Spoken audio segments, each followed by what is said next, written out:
You know that voice, the one that shows up right before you're about to do something brave. You go to post the thing, apply for the thing, or even say the thing to your family, and before you can even finish the sentence in your head, she's already there. Who do you think you are? You're going to mess this up. Don't get too comfortable. You've called that voice discipline. You've called it being realistic. You even said this is just how you keep yourself in check. It's none of that. That voice is not keeping you in check. It's keeping you small. And it learned to do that way before you needed it to.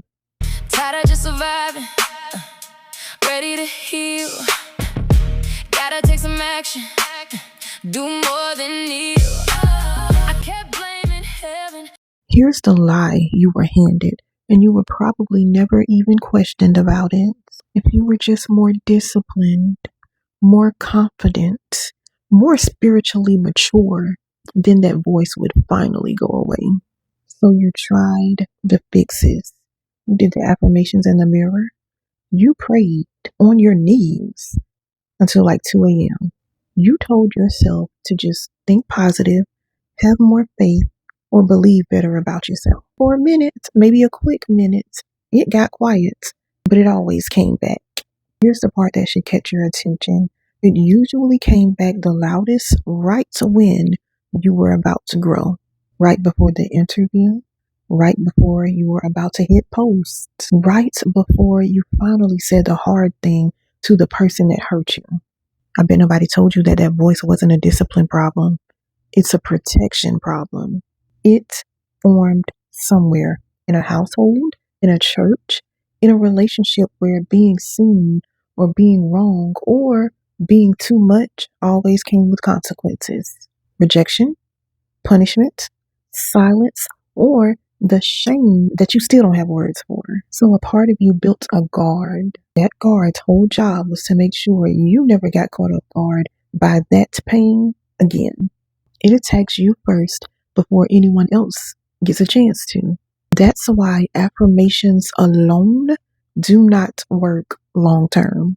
You're not just fighting a mindset. You are negotiating with a part of you that thinks it's still protecting a child who didn't have anyone else assigned to that job.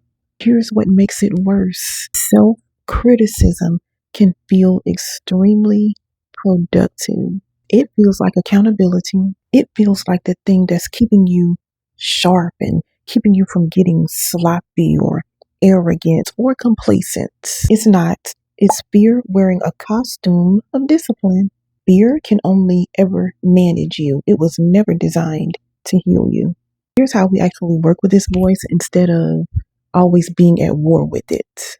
This is the same process I've walked many women through. Step 1, name it as a part, not your identity. That voice isn't you. It's the part of you that formed in order to survive something specific. The second you say, my inner critic said that, instead of this is just how I am, you create distance immediately. You've separated who you are from what happened to you. That distance is where healing starts every single time. Step 2, ask what is actually protecting you from, not what it's saying, what it's afraid of underneath what it's saying. Is it protecting you from embarrassment in front of people who have already hurt you before? From being abandoned the way someone abandoned you before? From failing publicly the way you once failed privately and got punished for behind closed doors? The volume of that voice will always tell you the size of the fear that's underneath it. The louder it screams, the bigger the wound it's guarding. I hope this is making sense. Step 3, find the unmet need underneath the fear. This is where it gets real. I don't need you to check out. Underneath almost every harsh inner voice is a child who needed to hear someone say, you are safe here, even if you mess this up. You didn't get that sentence. Nobody sat you down and said it plainly. So instead of just receiving safety, you created a voice that tries to prevent the mess up before it even happens because nobody was there to catch you the last time it did. I want you to actually sit with that for a second because many of us will just skip right past it way too fast. Ask yourself, what did I need to hear as a child that I never heard? I even want you to write it down later if you have to. That sentence is usually the exact thing your inner critic is trying to protect you from needing again. Step 4, respond with compassion instead of combat. Baby, I used to beat myself up so bad. Nobody else had to tear me down because I learned to do a very good job at that. An excellent job. I do not want you out here using shut up or I rebuke you as your first move. Compassion first, deliverance second. You say to that voice out loud if you have to, I hear you. You've been trying to protect me for a long time. I'm not in that situation anymore. You can chill, relax, calm down. That is authority spoken from a settled place instead of a reactive one.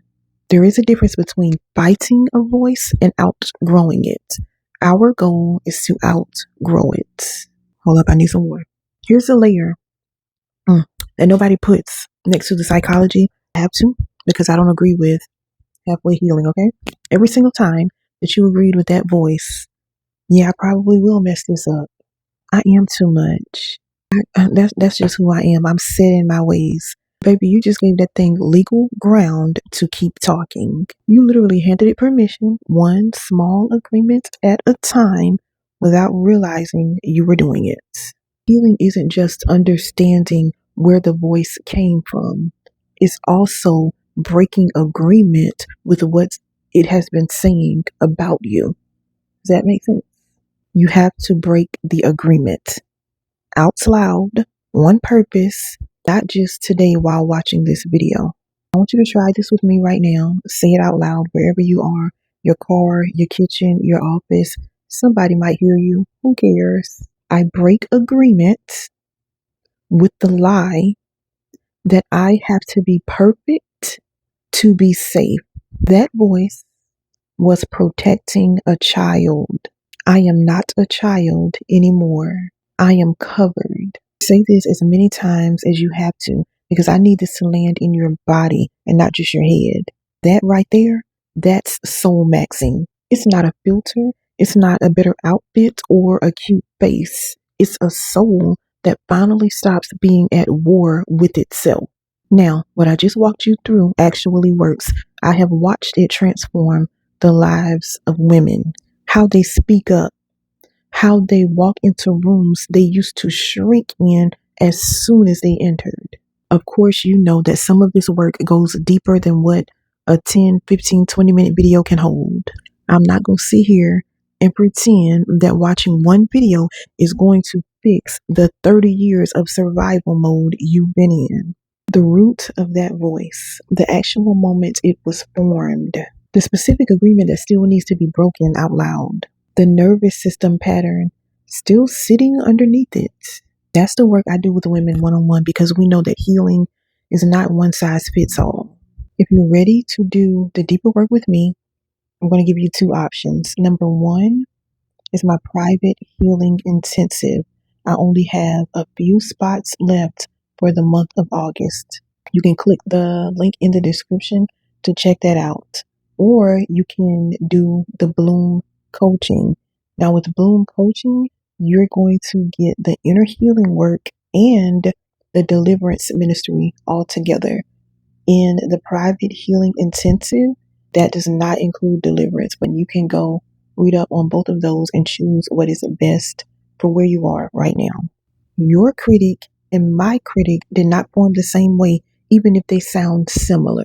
Everything you need to apply will be in the description. I'll try to remember to put the link in the comment section as well.